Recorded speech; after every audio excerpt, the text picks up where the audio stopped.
Hello students, ये राज tutorial classes में आपका स्वागत है। आज हम लोग गुप्त साम्राज्य के इतिहास का दूसरा भाग का वीडियो देखेंगे। ठीक है, तो घटोत्कच गुप्त ये जो थे गुप्त साम्राज्य के इतिहास में दूसरे राजा हुए। पहले राजा कौन थे? श्रीगुप्त, जिनको गुप्त साम्राज्य का संस्थापक कहा जाता है, और घटोत्कच गुप्त दूसरे राजा हुए। इनका आप अगर देखिएगा तो शासनकाल 280 से 319 ईस्वी था। इन्होंने शासन कितने वर्ष तक किया था? 39 वर्ष तक शासन किया था। ठीक है, शासन कितने वर्ष तक इन्होंने किया था? 39 वर्ष तक किया था। ये श्रीगुप्त के पुत्र थे और उत्तराधिकारी थे। श्रीगुप्त के पुत्र थे और उत्तराधिकारी थे।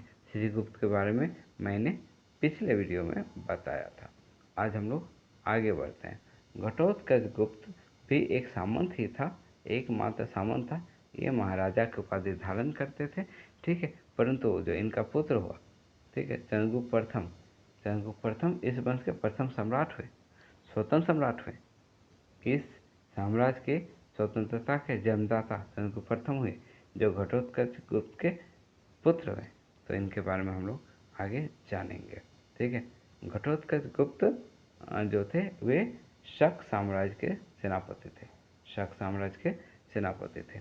उस समय की कुछ ऐसी परिस्थितियाँ चल रही थी, घटोत्कच गुप्त के समय कुछ ऐसी परिस्थितियाँ चल रही थी कि शक ब्राह्मणों से रुष्ट हो गए थे, और इसी जातीय संघर्ष में पड़कर एक ब्राह्मण की रक्षा के लिए कर्ण और सुवर्ण नाम के दो मल्ल को घटोत्कच गुप्त ने मार गिराया था।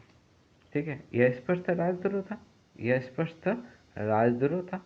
तो इसका परिणाम तो कुछ बुरा ही होगा घटोत्कच गुप्त के साथ, आगे बताएंगे। लेकिन उसी में कुछ अच्छा भी छिपा हुआ था, ये भी बताएंगे। घटोत्कच नामक एक शासक के मोहरे वैशाली से प्राप्त हुई है। इतिहासकार विंसेंट स्मिथ और ब्लॉक जैसे विद्वान इन मोहरों को गुप्त शासक घटोत्कच गुप्त का बताते हैं, क्योंकि उनके पीछे एक तर्क है कि इन जो सिक्के प्राप्त हुए, इन सिक्कों में श्री घटोत्कच गुप्तस्य ऐसा लिखा हुआ मिला है। कुछ सिक्कों में घट भी लिखा हुआ है। ठीक है, लेकिन घटोत्कच गुप्तस्य था। घटोत्कच गुप्तस्य, इसका अर्थ हो गया कि घटोत्कच गुप्त साम्राज्य के। तो इसीलिए इनको ये जो सिक्के हैं बताया गया कि ये उस घटोत्कच राजा के थे जो गुप्त साम्राज्य के थे। ठीक है, चलिए आगे हम लोग देखते हैं। इनका विवाह मधुमती से हुआ था। मधुमती जो कि एक क्षत्रिय कन्या थी, तो इनका विवाह एक मधुमती नाम की क्षत्रिय कन्या से हुआ था। सकोस विद्रोह के बाद क्षमा करें सकोस विद्रोह के बाद लिच्छवियों ने घटोत्कच को शरण दिया। शक से विद्रोह किया, कर्ण और सुवर्ण नामक दो मल्ल की हत्या करके। ठीक है, तो सकोस से विद्रोह के बाद घटोत्कच को लिच्छवियों ने शरण दी। साथ ही चंद्रगुप्त प्रथम के साथ लिच्छवी राजकुमारी कुमार देवी का विवाह भी कर दिया गया। कुमार देवी के बारे में हम बता दें कि कुमार देवी लिच्छवी राजकुमारी थी, और लिच्छवी गणराज्य था। हम लोग एक अलग से वीडियो लाएंगे महाजनपदों के बारे में, जिसमें आप पढ़ेंगे कि लिच्छवी गणराज्य था, परंतु चंद्रगुप्त प्रथम और कुमार देवी के समय तक आते आते यह गणतंत्र राजतंत्र में परिवर्तित हो चुका था। तो लिच्छवी राजकुमारी कुमार देवी एकमात्र संतान थी लिच्छवी नरेश के, और इसीलिए लिच्छवी गणराज्य जो है वह चंद्रगुप्त प्रथम को विवाह के बाद स्वतः ही प्राप्त हो गया। ठीक है, हालांकि लिच्छवी लोग काफ़ी स्वाभिमानी होते थे, और वे पराधीनता में रहना पसंद नहीं करते थे, और चंद्रगुप्त प्रथम ने भी ऐसा कोई प्रयास नहीं किया। तो चंद्रगुप्त प्रथम के समय तक लिच्छवी किसी न किसी प्रकार से स्वतंत्र रहे, परंतु इसके बाद समुद्रगुप्त के समय में लिच्छवी जो है वो गुप्त साम्राज्य के अंतर्गत आ मिला, क्योंकि समुद्रगुप्त ऐसे भी दोनों ही पक्षों के आधिकारिक उत्तराधिकारी हो गए। लिच्छवी राजकुमारी कुमार देवी का पुत्र तो लिच्छवी साम्राज्य के भी अधिकारी हो गए, और चंद्रगुप्त प्रथम के पुत्र तो चंद्रगुप्त साम्राज्य के उत्तराधिकारी हो गए। तो इस प्रकार से आगे हम लोग देखते हैं कि प्रभावती गुप्त ने पूना और रिद्धपुर ताम्र अभिलेखों में घटोत्कच को गुप्त साम्राज्य का प्रथम राजा बताया है। ठीक है, खैर ये विवाद का विषय है, लेकिन ज़्यादा मान्य विचारधारा यही है कि श्रीगुप्त गुप्त साम्राज्य के संस्थापक थे। ठीक है, इनका अर्थात कि घटोत्कच गुप्त का राज्य संभवतः मगध के आसपास तक ही सीमित था। घटोत्कच ने साम्राज्य विस्तार पर बहुत ज़्यादा ध्यान नहीं दिया। गुप्त साम्राज्य को स्वतंत्रता भी इन्होंने नहीं दिलाई। ठीक है, ऐसा कोई प्रयास करने का उनको समय नहीं मिल पाया। आगे हम लोग जानते हैं चंद्रगुप्त प्रथम के बारे में। चंद्रगुप्त प्रथम 319 से 334 ईस्वी तक शासन संभाला। और चंद्रगुप्त प्रथम के बारे में कहें तो ये गुप्त साम्राज्य के तृतीय लेकिन प्रथम स्वतंत्र शक्तिशाली नरेश हुए। गुप्त साम्राज्य के तृतीय राजा थे, लेकिन स्वतंत्र सम्राट के रूप में गुप्त साम्राज्य के प्रथम सम्राट हुए। तो कह सकते हैं गुप्त साम्राज्य के वास्तविक संस्थापक चंद्रगुप्त प्रथम थे। संस्थापक श्रीगुप्त थे, लेकिन वास्तविक संस्थापक चंद्रगुप्त प्रथम थे। ठीक है, चलिए आगे हम लोग जानते हैं लिच्छवी राजकुमारी कुमार देवी से विवाह के बाद इनको काफ़ी बल मिला। चंद्रगुप्त प्रथम को काफ़ी बल मिला। कुमार देवी से विवाह के बाद लिच्छवी साम्राज्य भी चंद्रगुप्त प्रथम के सपोर्ट में आ गए। या कहें लिच्छवी साम्राज्य चंद्रगुप्त प्रथम को ही मिल गया, काम के लिए वो स्वतंत्र रहा। ठीक है, ऐसे भी ससुराल वालों को नाराज नहीं किया जाता है। तो चंद्रगुप्त प्रथम ने अपने राज्यारोहण के स्मारक के रूप में 319 से 20 में गुप्त साम्राज्य चलाया था, है ना। चंद्रगुप्त प्रथम ने अपने राज्यारोहण के स्मारक के रूप में 319 से 20 में गुप्त साम्राज्य चलाया था। ठीक है, तो ठीक है, राजा लोग तो कुछ भी कर सकते हैं, कभी भी नया कैलेंडर चलाते हैं, है ना। वायु पुराण, वायु कैसी होती है? गुप्त होती है ना। तो गुप्त साम्राज्य के बारे में वायु पुराण से पता चलता है। ट्रिक्स कमेंट कीजिएगा, ज़रूरत हो तो शॉर्ट ट्रिक्स भी ला देंगे हम। ठीक है, लेकिन कमेंट करने के बाद ही शॉर्ट ट्रिक्स का वीडियो आएगा, तो कमेंट कीजिएगा, बताइएगा, साथ ही वीडियो को लाइक शेयर सब्सक्राइब भी कीजिएगा। चलिए आगे चलते हैं। वायु पुराण में चंद्रगुप्त प्रथम का साम्राज्य प्रयाग तक के गंगा के तटवर्ती प्रदेश साकेत और मगध में बताया गया है। तो चंद्रगुप्त प्रथम ने गुप्त साम्राज्य के विस्तार पर भी ध्यान दिया था। ठीक है, संभव है कि लिच्छवी राज्य मिथिला विवाह के बाद चंद्रगुप्त प्रथम के शासन का अंतर्गत आ गया था। ये तो मैंने अभी थोड़ी देर पहले ही बताया था। ठीक है, कि ऐसा कैसे हुआ था, क्योंकि कुमार देवी का कोई भाई नहीं था, लिच्छवी नरेश का कोई पुत्र नहीं था, तो यह आ ही गया था इनके दिन में। चंद्रगुप्त प्रथम ने स्वर्ण मुद्रा का प्रचलन किया और महाराजा धीराज की उपाधि धारण की। महाराजा धीराज की उपाधि धारण की। वही कौन प्रथम गुप्त सम्राट हुए जिन्होंने महाराजा अधिराज की उपाधि धारण की? तो चंद्रगुप्त प्रथम हुए। श्रीगुप्त और घटोत्कच दोनों ने महाराज की उपाधि धारण की थी, किंतु चंद्रगुप्त प्रथम ने जब स्वतंत्र शासक के रूप में अपने आप को घोषित किया, तब उन्होंने महाराजा धीराज की उपाधि धारण की, है ना। चलिए आगे बढ़ते हैं। प्रयाग प्रशस्ति से पता चलता है कि चंद्रगुप्त प्रथम ने अपने पुत्र समुद्रगुप्त को अपना उत्तराधिकारी बताया। तो समुद्रगुप्त के बारे में जानकारी किस अभिलेख से प्राप्त होती है?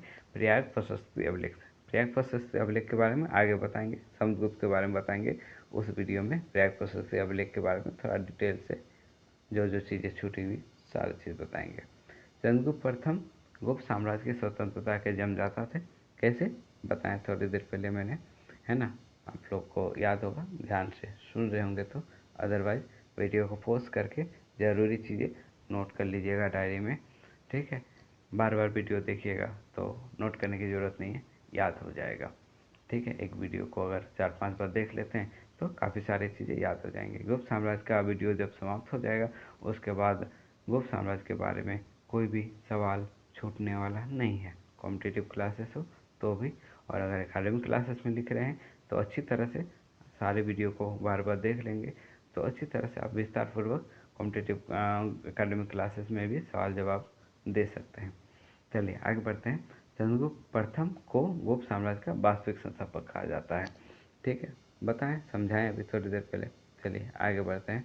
चंद्रगुप्त प्रथम कुमार देवी, ठीक है, चंद्रगुप्त प्रथम और कुमार देवी के विवाह के उपलक्ष्य पर सिक्के जारी हुए, जिन्हें चंद्रगुप्त कुमार देवी प्रकार के सिक्के, ठीक है, या राजा रानी प्रकार के सिक्के भी कहा जाता है।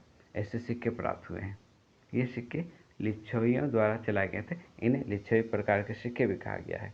ठीक है, तो ये सिक्के लिच्छवियों द्वारा चलाए गए थे। हालांकि कहीं ऐसा भी हुआ लिखा हुआ मिला है कि ये सिक्के समुद्रगुप्त ने अपने माता पिता के विवाह की स्मृति में, यानी कि मैरिज एनिवर्सरी के तौर पर, मैरिज एनिवर्सरी में बाद में चलाया था। लेकिन वह ज़्यादा विश्वसनीय नहीं जान पड़ता है। ज़्यादा विश्वसनीय तो यही है कि इन्हों लिच्छवी ने ही ये सिक्के चलाए थे। चलिए आगे हम लोग देखते हैं। लिच्छवी प्रकार का सिक्का इन्हें कहा जाता है। इन सिक्कों में चंद्रगुप्त तथा कुमार देवी की आकृति उनके नामों के सहित अंकित है। ठीक है, इसमें राजा रानी को अंगूठी या सिंदूरदानी या फिर कंकन जैसी कोई वस्तु समर्पित कर रहा है। ठीक है, ऐसा देखने को मिलता है। ठीक है, साथ ही इस सिक्के के दूसरे भाग में, हर सिक्के के 2 पहलू होते हैं, तो दूसरे पहलू में सिंह वाहिनी, दुर्गा की आकृति और ब्राह्मी लिपि में लिखा हुआ लिच्छवया। तो जाहिर सी बात है ये सिक्के लिच्छवियों द्वारा ही चलाए गए थे, है ना। 25-26 सिक्के मिले हैं ऐसे इतिहासकारों को। 25 से 26 सिक्के मिले हैं, ऐसे लिखा हुआ मिलता है कि 25-26 सिक्के मिले हैं। ठीक है, तो आगे हम लोग देखते हैं। ठीक है, कुछ इतिहासकार इन सिक्कों का प्रचलन का श्रेय समुद्रगुप्त को देते हैं, जिसने अपने माता पिता के विवाह की स्मृति में इन सिक्कों को ढलवाया था, परंतु यह तर्कसंगत नहीं लगता है। चलिए आगे चलते हैं। कुमार देवी अपने पिता की अकेली संतान थी, इसलिए विवाह के बाद लिच्छवी राज्य जो है वो चंद्रगुप्त प्रथम को प्राप्त हो गया। लिच्छवी राज्य चंद्रगुप्त प्रथम को प्राप्त हो गया। कुमार देवी अकेली संतान थी अपने पिता की, तो इसके बाद क्या होता, गणतंत्र रहता तो दूसरे शासक का चुनाव होता, लेकिन चूंकि राजतंत्र में कन्वर्ट हो चुका था इस समय तक, तो यह साम्राज्य जो है चंद्रगुप्त प्रथम को प्राप्त हो गया। ठीक है, चंद्रगुप्त के समय तक लिच्छवी जो थे वो किसी न किसी रूप में स्वतंत्र रूप में ही बने रहे। लिच्छवी साम्राज्य स्वतंत्र रूप में बना रहा। ठीक है, चंद्रगुप्त प्रथम के समय तक। ठीक है, लेकिन समुद्रगुप्त के समय में ऐसा नहीं हो सका। ठीक है, समुद्रगुप्त के समय में जो है इसका अस्तित्व, स्वतंत्र अस्तित्व, लिच्छवी साम्राज्य का स्वतंत्र अस्तित्व समाप्त हुआ, क्योंकि समुद्रगुप्त दोनों ही गुप्त और लिच्छवी का वैधानिक उत्तराधिकारी था। तो इन्होंने पूरे साम्राज्य को एक छत के अंतर्गत ले आया, यानी कि एक राजा के अंतर्गत ले आया, और स्वतंत्र रूप से अब लिच्छवी नहीं रह सके।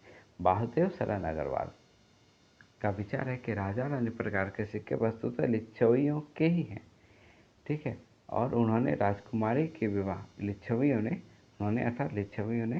अपनी राजकुमारी कुमार देवी के विवाह की स्मृति में इन सिक्कों को ढलवाया था, बनवाया था। ठीक है, क्यों, इसके पीछे एक लॉजिक भी है कि इन सिक्कों के मुख्य भाग पर चंद्रगुप्त का नाम जो है बिना किसी सम्मान सूचक शब्द, श्री, श्रीमान, महाशय, कुछ भी हो सकता था, तो कोई सम्मान सूचक शब्द का जिक्र नहीं है, जबकि कुमार देवी के नाम के पहले ही श्री लगा हुआ है।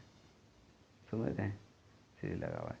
साथ ही साथ यहाँ लिच्छवया भी लिखा हुआ है। तो इतना काफ़ी है ये समझने के लिए कि ये जो सिक्के राजा रानी प्रकार के सिक्के या चंद्रगुप्त कुमार देवी प्रकार के सिक्के, ठीक है, ये सिक्के लिच्छवियों द्वारा ही चलाए गए थे। ठीक है, तो इन सिक्कों में गुप्तों के बारे में कोई जिक्र नहीं है। तो ये सिक्के गुप्त अगर चलाते, समुद्रगुप्त चलाते, तो गुप्तों के बारे में जानकारी तो देते ना, तो ऐसा तो है नहीं। चलिए आज का वीडियो यहीं पर समाप्त करते हैं।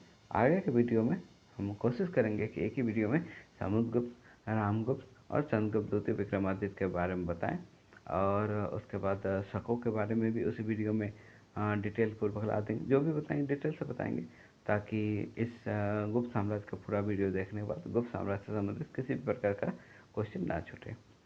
आप लोग के लिए सूचना है कि कल अगर संभव हो सका तो विनोद बिहारी महतो कोयलांचल यूनिवर्सिटी का स्नातक का जो पढ़ाई होता है उसका सिलेबस पर एक वीडियो में लाऊंगा, और आगे के क्लासेस में विनोद बिहारी महतो कोयलांचल यूनिवर्सिटी के स्नातक के क्लासेस भी आएंगे।